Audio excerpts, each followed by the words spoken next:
자, 새로운 그러면 색다른 경험이었어요. 네. 그래도 저희 중엔 제일 이성에 대한 메리트 혹은 뭐 호소력이 좀 있다고 판단되는 우리 권순우 취재팀장 모시겠습니다. 어서 오십시오. 어서 오세요. 와, 안녕하세요. 3프로TV 권순우 취재팀장입니다. 네, 제일 젊으시잖아요. 저는 그 20대에 소구력이 없다라는 고정관념을 가져야 된다고 생각합니다. 왜요? 괜히 말 걸다 혼나지 말고. 아, 그럴까요? 네. 그러니까 인지도가 없는 게 아니고 주변에서 알아봐도 음흠. 굳이 아는 척 안 하는 겁니다. 설령 알더라도 예. 좀 부끄러운가요, 굳이, 우리가? 아니 굳이 왜? 굳이 왜? 네, 부끄러운 게 아니고 아니 BTS 만날 때는 굳이 왜 그럼 소리 질러요? 멋있잖아요. 거긴 멋있고. 알겠습니다. 뉴스 가죠. 네. 네, 그 실내 마스크 관련한 거 그 그래픽 잠깐 이거 좀 짧게 동그라미 X만 해갖고 왔습니다. 네. 질병관리청에 올라와 있는 내용인데요. 실내 마스크 착용 의무 유지 시설이 감염 취약 시설 중 입소형 시설, 의료기관, 약국, 대중교통입니다. 뭐 지하철역에선 괜찮지만 지하철 안에 탈 때는 그 유지를 해야 되고요. 역은 안 되고 역은 안 써도 되고. 예, 예. 그 칸 안에 들어갈 때 써야 되고. 예. 차량 안에 들어갈 때. 예. 그리고 쇼핑몰은 괜찮은데 쇼핑몰 안에 있는 병원에서는 써야 됩니다. 직장이나 카페에서 병원이니까 그거는. 네. 뭐 어떠세요? 좀 바로 마스크 안 쓰실 건가요? 저는 솔직히 안 써도 될 것 같다라는 느낌이 더 강해요. 왜냐하면 2번인가 3번에 걸쳐서 해외를 나가봤는데 예. 여름에도 그랬죠. 지난 여름에도 그렇고 이번에도 쓴 데가 없어. 아무도 안 쓰니까. 우리가 좀 지나치게 잘 조심. 물론 이제 조심해서 이런 결과가 나온 네, 거긴 한데. 근데 저는 대중교통 타고 다녀가지고 마스크를 어차피 가지고 다닐 거면 뭐 주머니에 넣어서 다니나 얼굴에 쓰고 다니나 뭐 좀 답답하지 않아요? 네. 숨쉬기 약간 겨울이라서 좀 따뜻한 면도 있지. 네, 좀 날씨 그리고 좀 익숙해진 측면도 좀 있는 것 같아요. 또 이렇게 안 쓰면 입냄새 날 것 같기도 하고. 아니 근데 이게 코로나 전에도 일본에 가면은 일본은 참 많이 썼죠. 택시 기사들은 대부분 썼고 그리고 마스크 쓰는 분들이 굉장히 많았거든. 근데 그게 이제 일종의 습관이 돼버리면 근데 이제 모르겠어요. 이제 건강에만 이 질병적인 예방에만 문제가 없다면 저는 벗는 게 좋다고 보는데 조심해야 될 부분 아직 남아 있죠. 사람 얼굴을 좀 그래도 좀 봐야 되지 그렇죠. 않나. 그리고 마기꾼으로 이렇게 쏠쏠하게 잘 먹고 사는데 이렇게 얼굴 가려갖고 그나마 좀. 많았죠 그런 분들. 이제 다 잡아냅니다 이제. 네, 어쨌든 그러니까 코로나가 조금 벗어나기 시작하면서 중국발 경제 회복에 대한 기대감이 많이 높아지고 있어요. 지난 3년간 급격하게 위축됐던 내수 시장이 춘제를 기준으로 해서 조금 생겨나고 있는 움직임이라고 하는데요. 리커창 국무총리 주재로 상무회의 열렸는데 여기에 대해서 중국 경제는 회복세에 있다라는 평가가 나왔어요. 그러면서 소비 회복을 경기 회복의 주요 동력으로 삼아야 된다라는 얘기를 좀 했습니다. 국무원의 평가처럼 중국 내수 경기 회복세가 춘제 연휴 기간을 거치면서 뚜렷하게 좀 나타나고 있는데요. 네. 춘제 연휴 기간 동안 관광객이 3억 800만 명으로 추산이 된다고 합니다. 여기도 우리 뭐 어른들한테 인사하러 가야지 왜 여행 다니냐 이런 얘기 지금도 하나요? 요즘은 그런 얘기 자체가 별로 없으신 것 같긴 하던데. 그래갖고 뭐 요즘에는 뭐 가족들이 많지 않으니까 모이는 경우도 좀 줄어든 것 같은데 저희도 이전에 저희 아버지가 팔남매셔가지고 명절 되면 모이면 바글바글 했었거든요. 근데 거의 할아버지 할머니 돌아가신 다음에는 그냥 저희끼리 조촐하게 하다 보니까 그러다 보니까 이제 명절에 이제 관광객이 좀 많아지는 것 같은데 여기는 뭐 그것만 한 3억 800만 명이라고 하고 지난해 동기 대비해서 23.1% 정도 증가했고 팬데믹 이전에 거의 90%를 회복을 했다라고 합니다.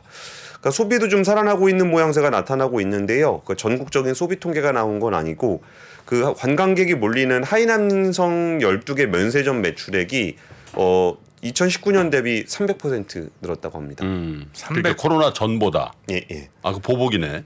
근데 이 부분은 조금 시점을 볼 필요가 있는 것 같아요. 하이난성 면세점이 만들어진 지가 그렇게 오래되진 않아가지고. 근데 이거는 또 저거랑도 관련이 있어요. 그 우리나라 면세점에서 살 것인가, 하이난성 면세점에서 살 것인가. 이것도 우리 면세점 약간 좀 손해가 좀 있겠네요, 그죠? 그래갖고 그 코로나19가 회복이 되더라도, 그러니까 해제가 되더라도 우리나라 면세점이 이익을 보기 좀 어려울 거다라고 얘기했던 근거 중에 하나가 이 하이난성 면세점 그 도내 면세점이라고 부르거든요. 도를 그냥 나라를 넘어가는 게 아니라 도를 넘어가는 건데도 면세 혜택을 주기 그것도 때문에 그렇고 우리나라 면세점 매출의 상당 부분이 화장품이거든.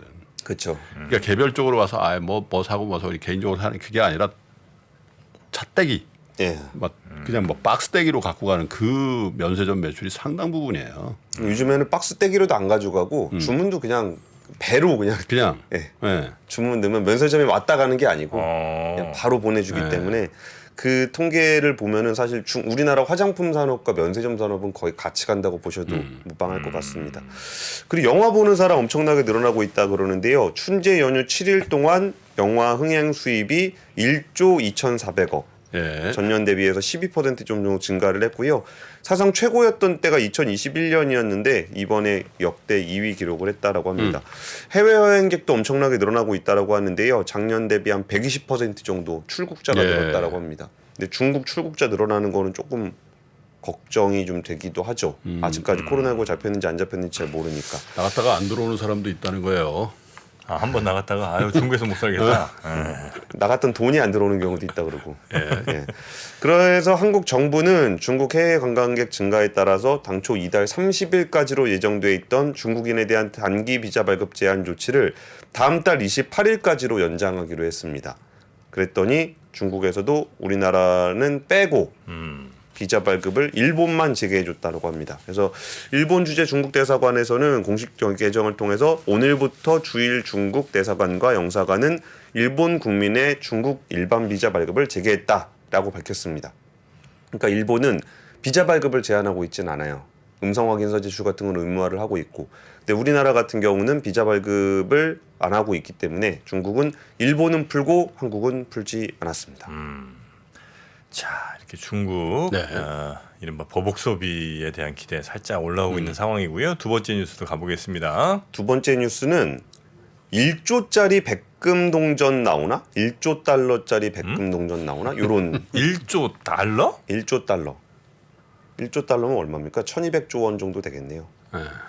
그 이게 뭐 연중 이벤트. 김프로님은 씩 웃으시는 게 저희 뭐 저거 때문에 그런 것 같은데 미국의 뭐 예산 뭐 이런 것 네, 때문에 부채 한도 부채한도 문제입니다. 예. 그러니까 지금 이제 바이든 대통령하고 이제 하원 의장인 메카시 하원 의장이 다음 달 1일에 만나서 연방 정부의 부채 한도 상향 논의를 하려고 하는데요. 네. 부채 한도 상향 논의가 뭐냐면은 요즘 어지간한 선진국에서 나라 세금 걷어 가지고 예산 쓰는 나라는 거의 없습니다. 거의 이제 부채를 내서 채권 네. 찍어 가지고 내는데 이 부채 한도 관련해서는 의회의 승인을 받아야 돼요. 근데 의회에서는 항상 정부는 예산을 짜놓고 부채를 채권을 좀 찍을게요라고 하면은 줄여라. 예산 그런 식으로 팡팡 쓰지 마라라고 해서 딴지를 거는 경우가 많은데 다들 아시다시피 지난 중간 선거 이후에 하원은 미국의 공화당이 잡았습니다. 예. 그러다 보니까 하원 의장을 설득을 해야 되는데 메카시 하원 의장은 CBS 방송과의 인터뷰에서 부채 한도를 상향하면서 걷잡을 수 없이 지출을 늘리고 있다라는 얘기를 좀 하면서 책임감 있는 방안을 찾고 싶다라고 얘기를 했어요. 그러니까 정부가 예산을 가지고 그러니까 정부는 세금을 자기들이 집행을 해서 쓸 수 있잖아요. 그렇죠. 그러니까 이제 자기들의 지지율이 잘 나오는 쪽으로 예산을 많이 쓰려고 해요. 그러면은 그거에 대한 견제를 할 수 있는 그 야당에서는 이 예산안을 가지고 우리나라 예산안 논의랑 좀 비슷한 성격이 좀 있습니다. 근데 여기서 좀 아이러니한 건 뭐냐면은 이게 부채 한도 승인 안 해주면은 공무원들 저기 월급도 안 주게 되고 정부 예산을 좀 안 쓰게 되면 국민들이 불편해지는 성격이 있거든요. 그러다 보니까 이거 너무 오래 끌면 야당이 좀 불편해집니다. 야당 쪽이 욕을 좀 여론이 안 좋아지죠. 여론이 좀 안 좋아지는 거죠. 근데 이 이슈가 뭐 사실 1917년에 이 제도가 만들어진 이후에 1960년대 이후로만 따지더라도 78차례 증액을 했거든요. 그러니까 부채 한도를 계속 올렸어요. 예산이 계속 늘어나니까. 그러면 그때마다 그 야당에서는 안 해준다. 여기서는 안 해준다 그러고 그러면은 우리 뭐 돈 못 갚는다. 뭐 나라 예산 써야 되는 거 못 쓰니까 돈 못 갚으면 디폴트 난다. 이거 가지고 맨날 싸우거든요. 근데 이게 78차례나 증액이 됐다라는 건 아무 일이 없었다는 얘기잖아요. 그렇죠. 근데 문제가 됐던 때가 기억하실래나 모르겠는데 2010년에 네. 오바마 행정부에서 맞아요. 대규모 적자 기록하면서 부채 증액 한도 요구했는데 예. 이거 가지고 이제 그 당시에 존 베이너 하원 의장이 안 된다 이거 결국은 나라 빚을 계속 쌓는다는 거는 후대에다가 부담을 지우는 거다라고 논리를 펴가지고 거의 디폴트 시한 이틀까지 간 적이 있었어요. 그렇죠. 그리고서 여기서 그랬더니 막 금융시장 막 난리가 나고 진짜 디폴트 나는 줄 알고 미국이 그때 S&P가 미국의 신용 등급을 강등했어요. 강등해 버렸잖아요. 그 주가 엄청 빠졌었습니다. 엄청나게 빠졌어요. 네. 그래요. 그 당시에 그 옵션 투자하셨던 분들 다 난리 나가지고 네. 그때는 실제로 자살하신 분들도 꽤 있었을 정도로 이건 엄청난 사건이었거든요. 그래서 이게 부채 한도 증액 관련한 이벤트가 나오면은 네. 증시가 약세를 보여요. 그러니까 뻔히 그냥 넘어갈 거 아는데 약세를 보이거든요.